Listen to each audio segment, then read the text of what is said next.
반갑습니다. 오늘은 예루살렘 회의라는 제목으로 하나님의 말씀 전가하겠습니다. 지난 시간에는 이제 바울과 바나바가 1차 전도 여행을 잘 마치고 다시 안디옥 교회로 돌아오는 장면을 봤습니다. 이때 이제 안디옥 교회에서 문제가 발생하게 되는데요. 사도행전 15장은 예루살렘에서 올라온 할례파들 때문에 안디옥 교회가 시끄러워지게 됩니다. 그래서 우리 역시도 바르게 이제 이렇게 나아가고 있지만 마귀가 끊임없이 해방하고 문제를 이렇게 발생하도록 그렇게 한다는 것이죠. 그런데 이제 마귀가 흔든다고 해서 흔들리면 안 되고요. 또 그런 문제들을 주님의 은혜로 잘 극복하면서 하나님의 사역을 지속해 나가야 됩니다. 이제 안디옥 교회가 이렇게 이제 할례 문제로 시끄러워지자 이 문제를 해결하기 위해서 제1차 기독교 총회 예루살렘 회의가 열리게 됩니다. 사도행전 15장 1절 말씀 보시겠습니다. 어떤 사람들이 그 할례파들인데요. 이 할례파가 유대로부터 예루살렘 교회로부터 내려온 할례파 성도들이 있었습니다. 이 할례파 성도들이 예루살렘 교회로부터 이제 안디옥 교회까지 내려와서 형제들을 가르치되, 이 할례파들이 어떻게 가르쳤느냐 하면 너희가 모세의 법대로 할례를 받지 아니하면 능히 구원을 받지 못하리라 하니, 이렇게 가르쳤다는 겁니다. 이 할례파들은 예루살렘 교회가 공식적으로 파송한 사람들은 아니고 개인적으로 자신의 자비를 들여서 이렇게 먼 거리를 오가면서 이런 사고를 치고 있는 겁니다. 이 할례파들이 예수님만 믿어서는 구원받지 못하고 예수님을 믿고 할례도 받아야 구원받는다라고 가르쳤다는 겁니다. 당시에 그 바울을 방해하고 있던 유대인들이나 또 이 할례파들은 굉장한 열심을 가지고 바울을 방해했습니다.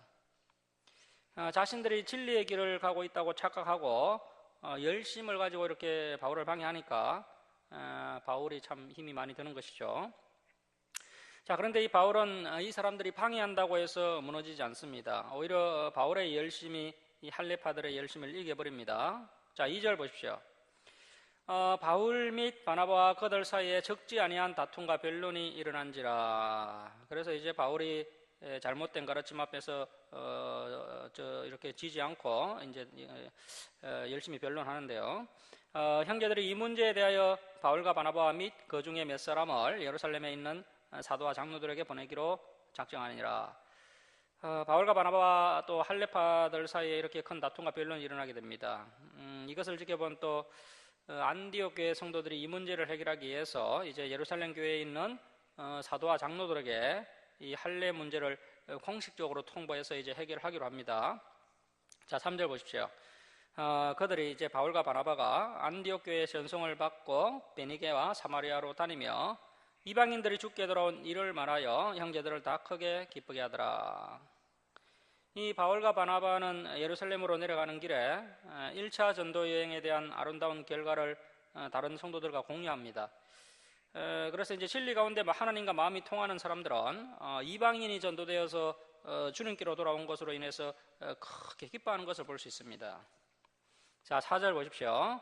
예루살렘에 이르러 교회와 사도와 장로들에게 영접을 받고 하나님이 자기들과 함께 계셔 행하신 모든 일을 말하며, 이번에는 이제 바울과 바나바가 예루살렘 교회 사도와 장로들에게 1차 전도 여행에 대한 그 결과를 보고하게 됩니다.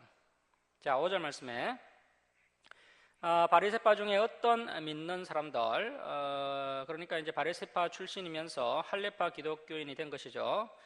그런데 아직까지 옛 습관을 내려놓지 못했습니다. 바리새파 중에 어떤 믿는 사람들이 일어나 말하되 이방인에게 할례를 행하고 모세의 율법을 지키라 명하는 것이 마땅하다 하니라.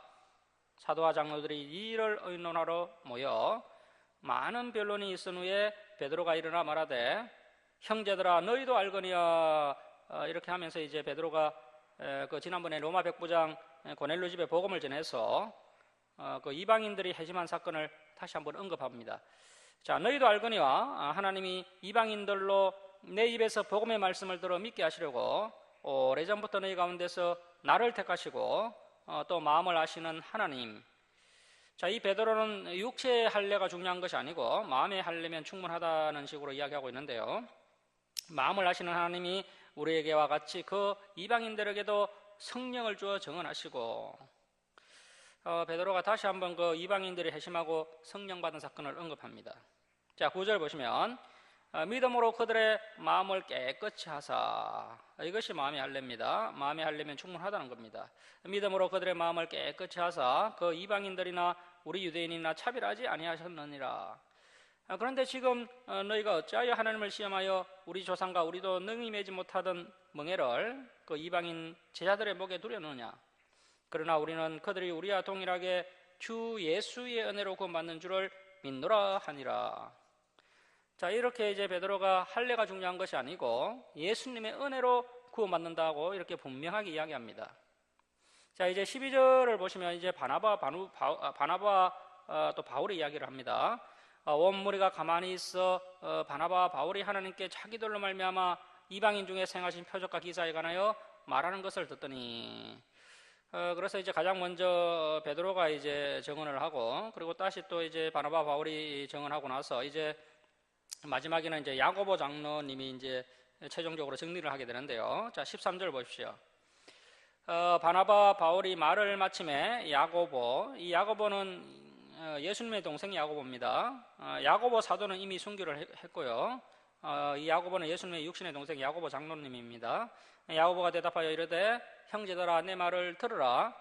하나님이 처음으로 이방인 중에서 자기 이름을 위할 백성을 취하시려고 그들을 돌보신 것을 시몬, 이 시몬은 베드로를 이야기하는 겁니다. 시몬이 말하였으니, 앞에서 베드로가 그 이방인 고넬료와 그 가족과 친구들이 구원받는 이야기를 말했었다는 것이죠. 자, 15절 보시면 선지자들의 말씀이 이어 1차도다 기록된 바.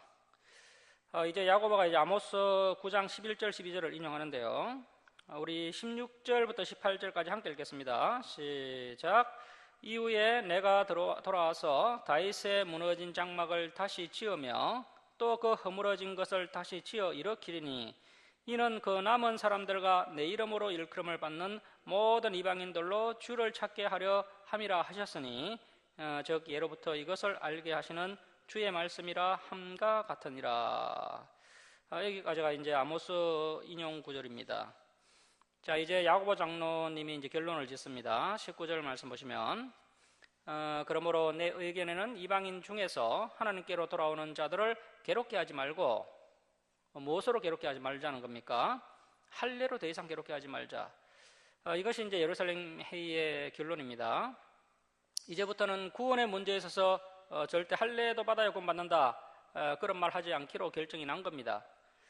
이방인 성도들을 할례로 더 이상 괴롭게 하지 말고, 20절 보시면 다만 우상에 들어온 것, 이 우상에 들어온 것은 이제 당시 그 우상에게 바쳐졌던 제사 음식을 말합니다.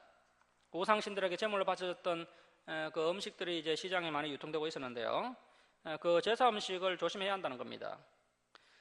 당시에는 워낙 그 우상 숭배가 팽배했고, 또 수많은 양들이 우상에게 바쳐졌던 그런 시대이기 때문에 우상 제사 음식에 대해서는 조심해야 된다라고 이렇게 야고보 장로가 이야기했습니다.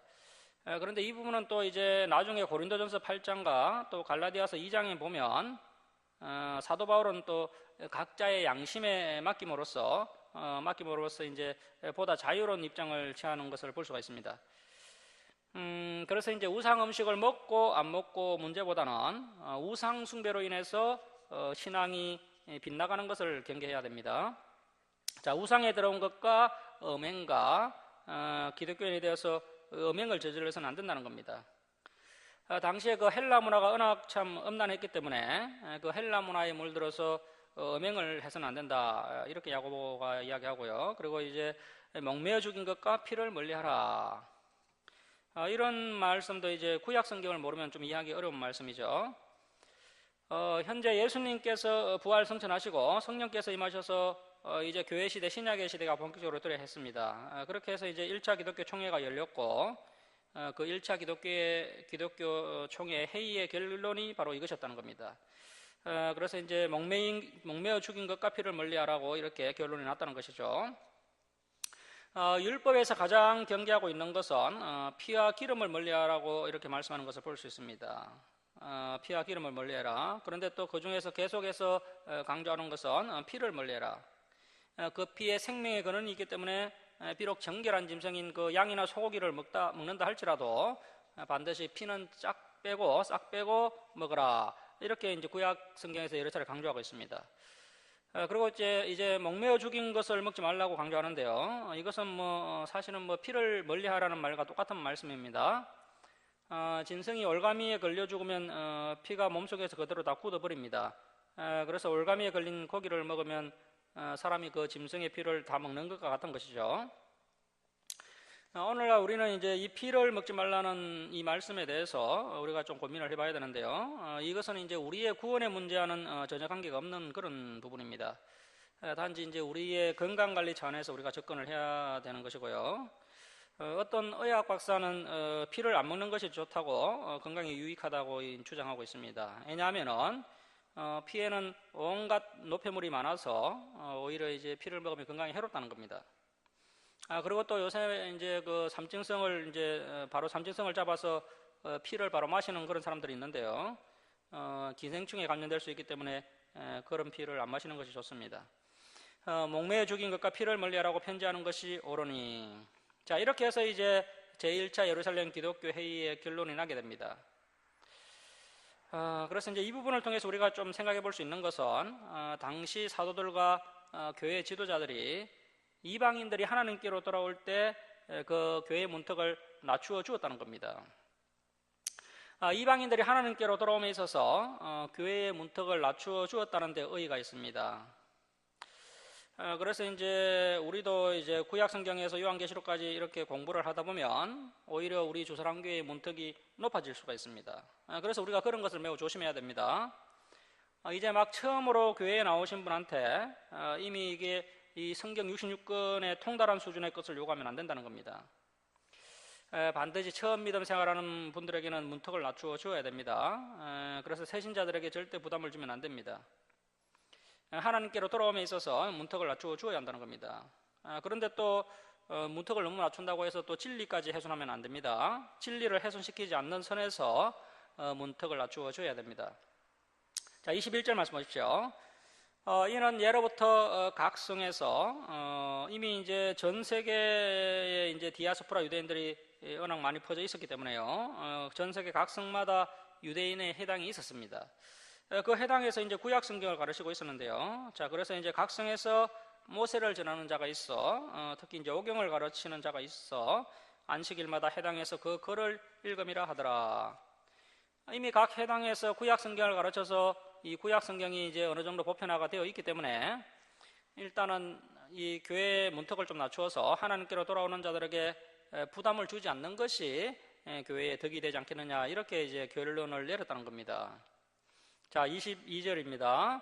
이에 사도와 장로와 온 교회가 그 중에서 사람들을 택하여 바울과 바나바와 함께 안디옥으로 보내기를 결정하니 곧 형제 중에 인도자 이것도 이제 봐야 되는데, 이제 초대교회는 아직 직분이 체계화되지 않았기 때문에요. 교회 지도자격인 사람들을 인도자라고 하기도 하고요. 또 뒤에 보면 또 선지자라고 하기도 했습니다. 여기서는 인도자라고 했는데요. 이제 교회 지도자죠. 인도자인 바사바라 하는 유다와 실라더라. 이 실라가 이제 바울이 2차 전도 여행할 때 이제 수행원이 되어서 함께 전도를 하게 됩니다. 실라는 유대식 이름이고 로마식 이름은 실루아노가 되겠습니다. 실루아노.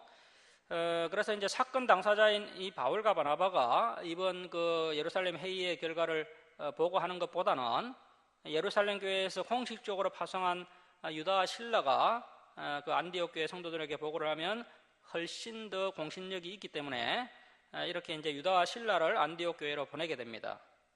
자, 23절입니다. 그의 편지를 붙여 이르되 사도와 장로된 형제들은 안디옥과 수리아와 길리기아에 있는 이방인 형제들에게 문안하노라. 유다와 실라가 이제 안디옥 교회에 올라가서 안디옥 교회 성도들에게 이제 이 보고서를 이제 그 예루살렘 회의 결과 보고서를 이제 읽어주게 되는 것이죠. 자, 24절 말씀에 들은즉 우리 가운데서 어떤 사람들, 할례파들이죠. 할례파들이 우리의 지시도 없이 개인적으로 안디옥까지 나가서 말로 너희를 괴롭게 하고 마음을 혼란하게 한다 하기로. 그래서 이제 예루살렘 회의가 열렸고요. 그 회의 결과가 어떻게 되느냐면, 자 25절 보시면 사람을 택하여, 이제 유다와 실라를 택하여 우리 주 예수 그리스도의 이름을 위하여 생명을 아끼지 아니한 자인 우리가 사랑하는 바나바와 바울과 함께 너희에게 그 유다와 실라를 보내기를 만장일치로 결정하였노라. 27절입니다. 그리하여 유다와 실라를 보내니 그들도 이 일을 말로 전하리라. 성령과 우리는, 자 성령과 우리는, 이것이 이제 교회 회의의 원리가 되겠습니다.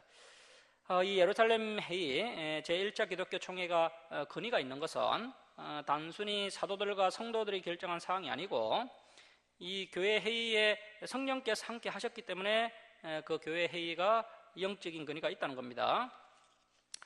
성령과 우리는 이것이 요긴한 것들 외에는 아무 짐도 너에게 지우지 아니하는 것이 옳은 줄 알았노니 우상의 제물과 피와 목매어 죽인 것과 음행을 멀리할지니라. 이에 스스로 상가면 잘되리라. 평안함을 원하노라 하였더라. 자, 우리 30절 31절 함께 읽겠습니다. 시작. 그들이 작별하고 안디옥에 내려가 무리를 모은 후에 편지를 전하니 읽고 그 이러한 말을 기뻐하더라. 안디옥 교회 성도들이 예루살렘 교회의 결정에 매우 기뻐합니다. 자, 32절 보시면 유다와 실라도 선지자라. 앞에서는 이제 인도자라고 했는데 여기서는 또 선지자라고 합니다. 아직 교회의 직제가 갑니다. 신명기 5장 33절로 갑니다. 그래서 이 신명기는 우리와도 관계가 있다는 말씀이라는 개념을 가지고 이제 신명기의 중요한 부분들을 우리가 함께 살펴보게 되겠습니다. 자, 5장 33절입니다. 너희 하나님 여호와께서 너희에게 명령하신 모든 도를 행하라. 자, 이 도가 뭘까요?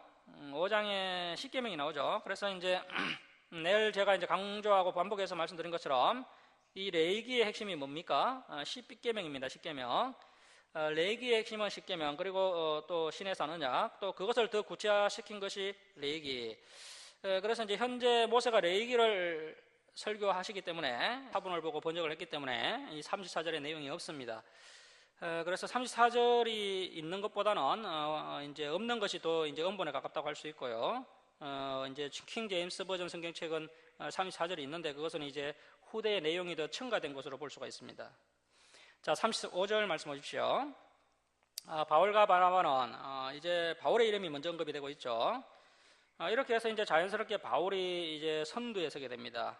바울과 바나바는 안디옥에서 유하며 수단 다른 사람들과 함께 주의 말씀을 가르치며 전파하니라. 그래서 건강한 교회는 반드시 주의 말씀을 가르치며 전파하는 교회입니다. 오늘날 이제 교회에서 단기 선교를 많이 나가죠. 사실 뭐 선교라기보다는 비전 트립입니다. 비전 트립. 선교에 대한 관심과 열정을 불러일으키기 위한 여행이고요. 선교는 반드시 하나님의 말씀을 가르치고 전파해야 됩니다. 그렇게 해서 이제 예수님을 구주로 믿게 해야 됩니다. 또 이 말씀을 가르치기 위해서는 그 지역 주민들의 마음의 문을 좀 열도록 해야 되는데요. 그렇게 하기 위해서는 또 봉사하고 섬기는 일도 필요한 겁니다. 이제 바울의 2차 전도 여행이 나오는데요. 2차 전도 여행에서 우리가 눈여겨봐야 될 것이 있습니다. 첫 번째는 이제 전도팀이 두 팀으로 갈라지게 됩니다. 그리고 두 번째는 2차 전도 여행에서 귀한 동역자들을 많이 만났다는 겁니다. 일생일대의 만남, 역사적인 만남이 2차 전도 여행 중에 있게 됩니다. 그래서 이제 저와 여러분이 생각해야 될 것은 일생일대의 만남이 완벽한 만남이 아니라 비록 이제 서로 부족한 사람들이었지만 은혜와 진리와 사랑 가운데 서로 이해하고 섬기면서 일생일대의 만남으로 만들어 갔다는 겁니다. 그래서 이제 우리 역시도 이제 상대방이 좋은 동역자였으면 좋겠다는 그런 생각을 가지는 것보다는 내가 먼저 좋은 동역자가 되어야 되겠다, 그런 생각을 가지고 함께 노력을 해 나가야 된다는 겁니다. 그렇게 하면 또 우리의 만남도 또 일생일대의 만남이 될 수 있는 겁니다. 그리고 이제 우리가 또 정말 기도해야 될 것은 하나님 우리 주사랑교회에 정말 칭찬받는 선한 동력자들을 많이 붙여주십시오. 그리하여 해서 하나님 나라가 확장하는 일에 함께 동력하게 해주십시오 하면서 이렇게 기도해야 된다는 겁니다. 그래서 이제 동력자를 두고 기도해야 되고요. 그리고 이제 세 번째는 2차 전도 여행 때는 이제 복음이 소아시아에 머물지 않고 이제 유럽 땅으로 복음이 건너갔다는 겁니다. 이것이 이제 2차 전도 여행에서 우리가 눈여겨봐야 될 세 가지 중요한 내용이 되겠습니다.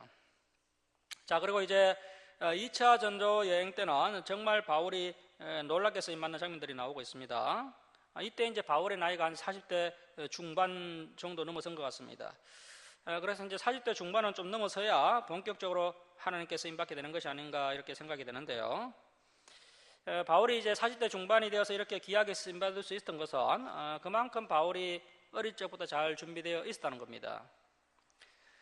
당시에 이제 12사도가 있었고 또 70인 제자들도 있었지만 그 가운데 이제 바울만큼 이렇게 크게 쓰임받은 사람이 없었습니다. 그 이유는 바울이 어릴 적부터 잘 준비되어 있었기 때문에 초대교회 가운데 가장 탁월한 하나님의 종으로 쓰임받게 되었다는 겁니다. 자, 36절 말씀 보십시오. 며칠 후에 바울이 바나바더러 말하되 우리가 그 1차 전도 여행 때 주의 말씀을 전한 각 성으로 다시 가서 형제들이 어떠한가 방문하자 하고 바울이 바나바에게 이렇게 제안을 했습니다. 여기서 이제 방문하자라는 것은 단순히 뭐 친교를 위한 방문이 아니라 가서 세밀하게 살펴보자라는 의미가 있습니다. 다시 말하면 이제 씨를 뿌렸으면 시간이 지난 후에 이제 싹이 나서 잘 자라고 있는지 가서 살펴봐야 한다는 겁니다. 옛날 같았으면 이제 바나바가 바울에게 먼저 제안했을 것인데 이제 바울이 먼저 제안하는 것을 볼 수 있습니다. 이 바울은 예루살렘에서 12사도에 들지도 않았고 또 바나바보다도 예수님을 뒤에 늦게 믿게 되었지만 열정과 학문과 여러 가지 면에서 이제 초대교회 가운데 가장 참 탁월한 인물이었습니다. 자, 이렇게 이제 바울이 주도적으로 일을 해 나가는 것을 볼 수가 있습니다. 자, 37절입니다. 바나바는 마가라는 요한도 데리고 가고자 하나. 바나바는 역시 마음이 넓고 착하죠. 마가가 큰 실수를 했지만 이루하고 다시 세워주기 위해서 이 마가를 2차 전도 여행 때 또 데려가려고 합니다. 그리고 또 이 마가가 이제 바나바의 조카이거나 또 사촌 동생입니다. 그래서 이제 바나바가 더 신경을 많이 쓰고 있는 거죠. 자, 38절 보시면 바울은 그 1차 전도 여행 때 밤빌리아에서 자기들을 떠나 함께 일하러 가지 아니한 자를 데리고 가는 것이 옳지 않다 하여. 그래서 이제 여기에서 이제 견해 차이가 생기게 됩니다. 그래서 이제 이런 부분을 보면요, 바울이 아주 냉철한 면이 또 있습니다. 바나바가 그동안 바울에게 얼마나 참 잘 대해 주었습니까? 사울을 바울되게 한 인물이 바나바가 아닙니까? 이 바나바가 부탁하면 좀 못 이기는 척하고 들어줄 만도 한데 이 바울은 기어코 안 된다고 이렇게 주장하고 있습니다. 그래서 이제 이 바울이 끝까지 이제 마가를 반대한 이유를 한번 유추해 보면요, 물론 뭐 정확히 알 수는 없지만 일단 이제 추측을 해보면 이 마가가 이제 할례파였고요.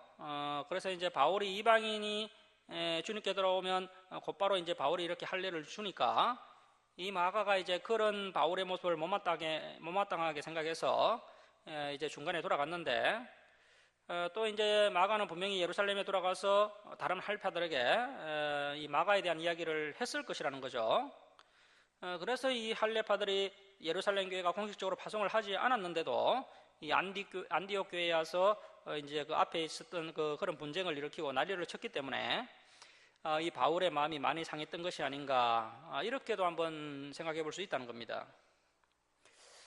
그리고 이제 바울이 이때 이 마가를 호되게 책망하고 이렇게 이제 선교 여행에 동참시키지 않았기 때문에 이 마가가 자신의 잘못을 깊이 뉘우치고 이제 더 성장하고 변화되어서 또 주님께 귀하게 쓰임 받은 것이 아닌가, 이렇게 또 볼 수가 있습니다. 자, 39절 말씀 보십시오. 서로 심히 다투어 피차 갈라서니. 서로 심히 다투고 피차 갈라서고 하는 것은요, 하나님의 뜻이 아닙니다. 다투어서 팀이 분열된 것은 분명 잘못된 것이지만 하나님을 사랑하는 자 곧 그 뜻대로 부르심을 입은 자들에게는 모든 것이 합력하여 선을 이룬다. 이렇게 이제 바울이 고백한 것처럼 이 일조차도 하나님께서 합력하여 선을 이루게 하십니다. 선교팀이 이제 둘로 나누어짐으로 인해서 이제 더 많은 곳에 복음이 전해지게 되었던 것이죠.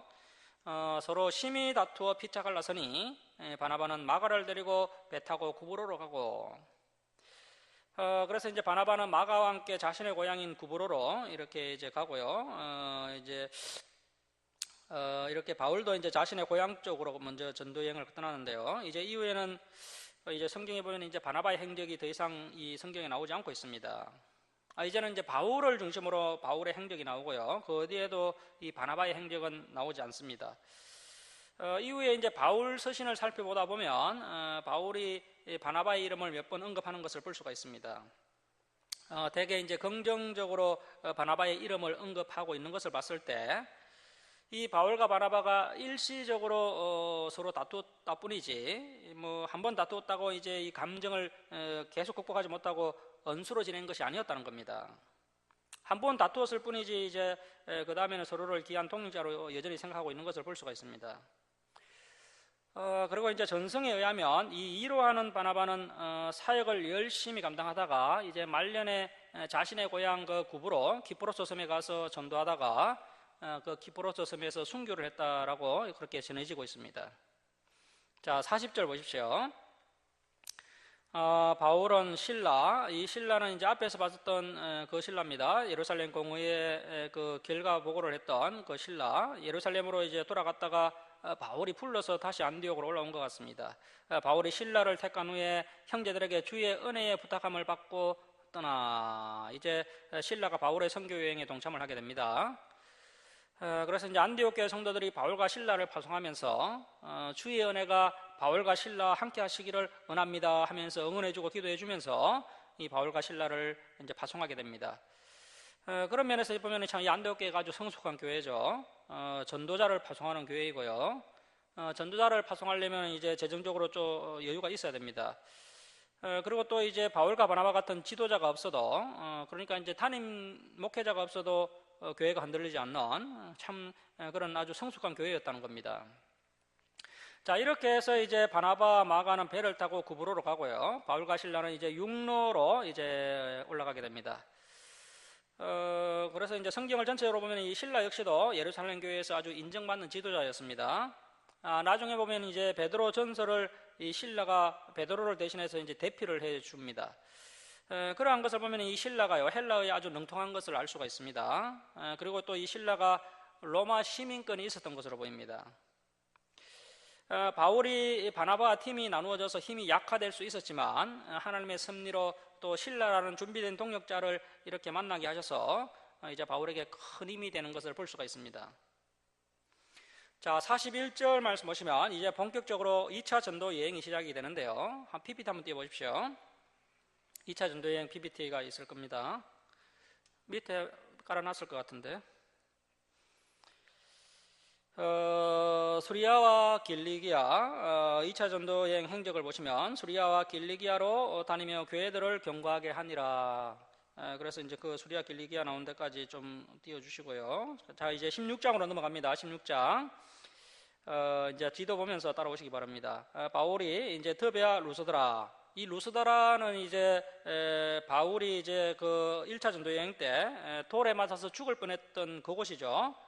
돌에 맞아서 기절했다가 툴툴 털고 일어나서 다시 전도를 했던 그 루스트라에도 이름에 거기 디모데라 하는 제자가 있으니, 그래서 지난번에도 말씀을 드렸는데 이 디모데가 이제 루스드라에서 이제 순교를 과거하고 전도하는 그 바울의 모습을 보고 이제 감동을 받아서 복음을 받아들이고 바울의 제자가 된 것으로 보입니다. 바울이 루스드라에서 디모데라는 제자를 만나게 되는데요. 그 어머니는 믿는 유대 여자요 아버지는 헬라인이라. 자, 이대한 믿음의 사람 뒤에는 항상 이대한 믿음의 어머니가 있습니다. 이 디모데는 믿음의 어머니만 있었던 것은 아니고요. 애할머니까지 믿음의 사람이었습니다. 예가 쪽에서 신앙 전수를 잘 받은 인물입니다. 물론 뭐 양가에서 신앙 전수를 잘 받으면 좋겠지만 어머니 쪽만이라도 믿음이 확실하면 충분히 이 디모데 같은 주의 종이 나올 수 있다는 겁니다. 이때 이제 이 디모데의 나이가 한 20세 정도로 추정이 되는데요. 이 만남은 바울과 디모데의 일생일대의 만남이었고 아주 중요한 만남입니다. 이 만남을 기억하고 계셔야 이제 우리가 디모데 후서 같은 성경책들이 이해가 될 수 있습니다. 자, 2절 보십시오. 디모데는 루스드라와 이고니온에 있는 형제들에게 칭찬받는 자니. 이 다른 사람에게 이렇게 칭찬받는 것이 쉽지 않습니다. 이렇게 많은 사람들이 아니한 자에게까지니. 그래서 물론 저와 여러분이 이스라엘 백성은 아니지만 우리가 이제 접붙임 받은 자로서 이제 영적 이스라엘 백성이 되었기 때문에 이 신의 산 언약이 우리와도 얼마든지 관계가 있는 그러한 말씀으로 볼 수가 있습니다. 이 신명기가 이제 우리와 관계 있는 말씀으로 볼 수가 있습니다. 그래서 이렇게 이제 신의 산 언약 4기를 가지고 설교를 마무리하시고 이제 추가된 율법에 대한 이야기를 우리가 다른 사람들에게 칭찬을 받으려면 우리의 생각이나 말이나 행동이 어느 정도 성숙해야 됩니다. 그래서 칭찬받는 사람, 착한 사람들을 통해서 이렇게 초대교회 역사가 이루어지게 되는 것을 볼 수 있고요. 자, 이렇게 이제 바울과 디모데의 만남은 역사적인 만남인데 정말 영원한 관계가 되고 부모 관계보다도 더 친밀한 그런 관계가 되어서 함께 동력을 하게 됩니다. 자, 3절 말씀 보십시오. 바울이 그 디모데를 데리고 떠나고자 할새 그 지역에 있는 유대인으로 말미암아 그를 데려다가 할례를 행하니 이는 그 사람들이 그의 아버지는 헬라인인 줄을 다 알미르라. 자, 이런 부분도 우리가 좀 생각을 해봐야 되는데요. 자, 분명히 앞에서는 그 예루살렘 회의를 통해서 이방인들을 더 머리에 새기는 것이 아닙니다. 머리에 새기는 것으로 끝나면 아무런 의미가 없습니다. 반드시 우리의 가슴에 와닿아야 됩니다. 마음에 새기고 7절 보십시오. 이 말씀도 놀라운 말씀인데요. 바로 선교 전도하는 것이 아니고 우선순위가 있다는 겁니다. 자, 자녀에게 가르치는데 어떻게 가르치라고요? 부지런히 가르쳐라. 자, 여러분 오늘날 목회자의 자녀가요, 교회를 안 다닙니다. 이렇게 할례를 받도록 했다는 겁니다. 이것이 이제 서성의 지혜죠. 나중에 이제 디모데가 에베소 교회의 담임 목회자가 됩니다. 이 에베소 교회가 초대교회의 아주 대표적인 교회입니다. 이렇게 이제 귀하게 쓰임받아야 될 디모데가 할례 문제 때문에 유대인들에게 배척을 받을 수 있기 때문에 개혁적인 사고를 가진 바울이 이런 부분까지도 이제 다 감안을 하고 이렇게 이제 디모데를 세밀하게 챙겨줬다는 겁니다. 자, 4절 말씀 보십시오. 여러 성으로 다녀갈 때 예루살렘에 있는 사도와 장로들이 작정한 규례, 이 작정한 규례는 그 앞에 있었던 그 예루살렘 회의의 결과를 말합니다. 그 예루살렘 회의의 결과를 가는 교회마다 이 바울이 또 가르쳤다는 겁니다. 우리가 생각하기에는 바울이 개혁적인 사고를 가진 사람이기 때문에 자기 마음대로 사역을 했을 것이라고 생각하지만 그렇지 않습니다. 바울 사도가 개혁적인 면이 있었지만 이렇게 질서 있게 이제 명확하게 이렇게 질서를 잘 지키면서 일을 했다는 겁니다. 초대교회에서 결정한 규례를 가는 곳마다 정확하게 이렇게 가르치고요. 자, 계속 보시면 작정한 규례를 그들에게 주어 지키게 하니 이에 여러 교회가 믿음이 더 굳건해지고 수가 날마다 늘어가니라. 6절 보시면 성령이 아시아, 소아시아입니다. 소아시아에서 말씀을 전하지 못하게 하시거늘. 자, 여기 지도를 한번 보시면요. 이제 바울이 이제 왼쪽에 있는 그 아시아, 소아시아로 이제 가려고 했다는 겁니다. 이 소아시아의 대표적인 도시가 에베소입니다. 에베소. 바울이 이제 에베소에 가서 복음을 전하고 싶었던 겁니다. 잘 아시다시피 에베소에는 세계적인 건축물, 세계 7대 불가사의 중에 하나인 아데미 신전이 있는 곳입니다. 당시에 이제 이 아데미 신전이 있었고요. 그 아데미 신전은 127개국 왕들이 기둥을 한 개씩 받쳐서 그 127개의 기둥으로 세워진 아주 대단한 신전인데요. 바울이 이러한 곳에 가서 이제 전도를 하고 싶었던 겁니다. 그런데 이제 그 지도를 보면요, 루스드라에서 왼쪽에 있는 이제 소아시아로 가려고 했는데 성령께서 바울을 막으셨다는 겁니다. 말씀을 전하지 못하게 하셨다는 겁니다. 왜 성령께서 이제 바울을 막으셨냐 하면요, 바울은 준비가 되어 있지만 누가 준비가 안 되어 있습니까? 이 소아시아 에베소 사람들이 아직 이 말씀을 들을 준비가 되어 있지 않았기 때문에 성령께서 이렇게 막으신 겁니다. 그래서 이제 우리가 앞으로 이제 선교를 할 때, 전도를 할 때 항상 명심해야 될 것은 문이 열리면 가야 됩니다.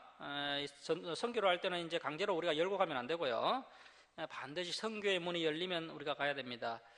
우리는 모르지만 하나님께서는 뭐 다 알고 계시죠.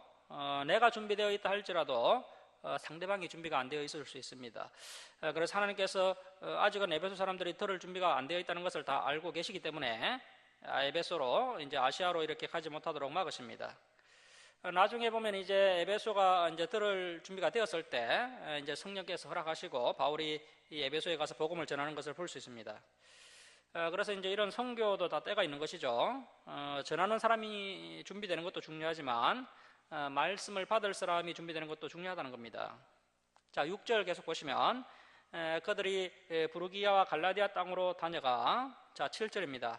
무시아 앞에 이르러, 그래서 이제 왼쪽 소아시아로 못 가게 하셨으니까 이제 오른쪽으로 또 그 비두니아로 가고자 했으되, 자 이번에도 예수의 영이 허락하지 아니하시는지라. 그래서 이제 성령께서 허락하지 아니하시면 가면 안 됩니다. 자, 그렇다면 이제 뒤쪽은 이미 왔던 길이고요. 왼쪽도 막으셨고 오른쪽도 막으셨으니까 이제 뭐 갈 길은 직진밖에 없는 것이죠.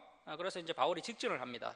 자, 8절 말씀 보시면 무시아를 지나 드로아로 내려갔는데, 그래서 이제 직진을 해서 이제 드로아로 가게 됩니다. 드로아로 내려갔는데, 자 9절 말씀에 밤에 한상이 바울에게 보이니 마게도냐 사람 하나가 서서 그에게 청하여 이르되 마게도냐로 건너와서 우리를 도우라 하거늘. 자, 역시 전도의 문이 열리니까 이제 바울이 마게도냐로 건너갑니다. 그래서 우리가 성경을 열심히 공부하고 준비되었다 할지라도 그냥 뭐 아무 곳이나 가서 전도를 해야 되겠다 그렇게 하면 안 되고요. 이제 우리가 준비가 되면 이제 하나님께서 자연스럽게 뭐 어떤 사람을 만나게 해주십니다. 그래서 하나님께서 길을 열어주시는 것이죠. 그래서 이제 열어주시면 이제 앞에 그 아나니아처럼 주여 제가 여기 있나이다 하면서 정말 한 영혼이라도 귀하게 생각하고 순종해서 가야 됩니다. 하나님께서 열어주셨는데 아이고 저는 뭐 이런저런 일이 많아서 못 가겠습니다. 그렇게 하면 안 된다는 겁니다. 열어주시면 바로 순종하고 가야 됩니다. 자, 10절 말씀입니다. 바울이 그 한상을 보았을 때 우리가, 자 여기 우리가에 이제 누가가 포함되어 있습니다. 누가 사도행전을 기록한 이 누가가 여기 우리에 이제 자신이 포함되어 있는 겁니다. 그래서 우리라고 쓴 것이죠. 자, 이 드로아에서부터 갑자기 누가가 이 전도팀에 자신을 포함시키고 있는 것을 볼 수 있습니다. 아마도 이제 바울이 이제 건강이 좋지 않아서요. 이 드로아에서 의사를 구했던 것 같습니다. 하나님의 섭리와 계획 가운데 이제 바울이 누가를 만나게 되는데요. 그 드로아 바로 밑에 보면은 이제 버가모라는 곳이 있고요. 이 버가모가 이제 요한계시록에 나오는 7교회 중에 하나가 이제 버가모 교회죠. 그 버가모 의과대학을 나온 아주 인품이 좋은 이 누가를 이 드로아에서 만나게 된 것으로 이렇게 추정을 하고 있습니다. 그래서 이제 이 의사 누가를 만나서 이때부터 이제 누가가 2차 전도팀의 일행이 되었다는 겁니다. 이 만남도 아주 역사적인 만남이죠. 우리가 이제 디모데후서를 보면 다 바울을 배신하는 것을 볼 수가 있습니다. 이 감옥에 갇힌 사형수 바울을 다 부끄러워하고 떠나가는데요. 그때 이제 끝까지 바울 곁에 남았던 사람이 누굽니까? 이 디모데와 누가였습니다. 자, 그래서 이제 이 바울과 누가의 만남 역시 아주 역사적인 만남입니다. 바울의 약함이 오히려 은혜가 되었다는 겁니다. 바울의 육체적 결함이 이 누가를 만나게 했다는 겁니다. 그래서 이제 저와 여러분도 분명히 약점이 있습니다. 우리가 참 부족한 점이 많습니다. 그런데 그 부족한 것 때문에 이런 귀한 동력자들을 하나님께서 붙여주신다는 겁니다. 그때 이제 우리의 약함이 오히려 은혜가 되는 것이죠. 자, 우리가 곧 마게도냐로 떠나기를 힘쓰니 이는 하나님이 저 사람들에게 복음을 전하라고 우리를 부르신 줄로 인정함이라. 자, 이렇게 해서 이제 복음이 이제 처음으로 유럽으로 건너가게 되는 참 역사적인 순간을 맞이하게 됩니다. 자, 오늘은 우리 여기까지 하고 말씀을 마치도록 하겠습니다. 사랑하는 성도 여러분, 이 진리의 말씀을 가슴안에 새기고 하나님의 뜻에 따라 땅 끝까지 말씀을 가르치고 전파하는 정말 그 전도의 사명, 선교의 사명을 충성되게 감당하는 저와 여러분 될 수 있기를 주님의 이름으로 축원합니다. 우리